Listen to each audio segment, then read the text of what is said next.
ഇതെന്താണെന്ന് എല്ലാവർക്കും മനസ്സിലായി കാണും. ഇതെന്താണെന്ന് മനസ്സിലായോ? ഇത് കുടംപുളിയുടെ ഉള്ളിലുള്ള ഇതാട്ടോ.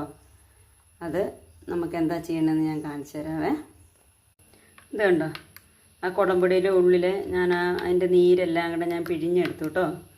ഇനി നമുക്ക് അടുപ്പത്ത് വെച്ചിട്ട് നല്ലോണം ഇളക്കി നമുക്ക് ഇതൊന്ന് പറ്റിക്കാം കേട്ടോ. ഇതിൻ്റെ വെള്ളമൊക്കെ നമ്മൾ പാത്രം അടുപ്പത്ത് വെച്ചു. ഇനി നമുക്കിത് തീ കത്തിക്കാവേ.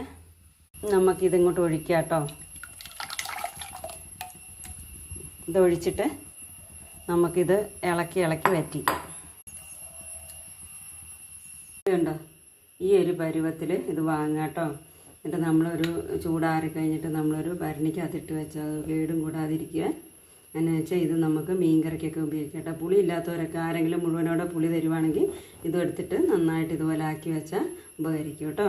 അപ്പോൾ ഈ വീഡിയോ കാണുന്നവർ ഇഷ്ടപ്പെടുവാണെങ്കിൽ ലൈക്ക് ചെയ്യുക, ഷെയർ ചെയ്യുക, സബ്സ്ക്രൈബ് ചെയ്യുക.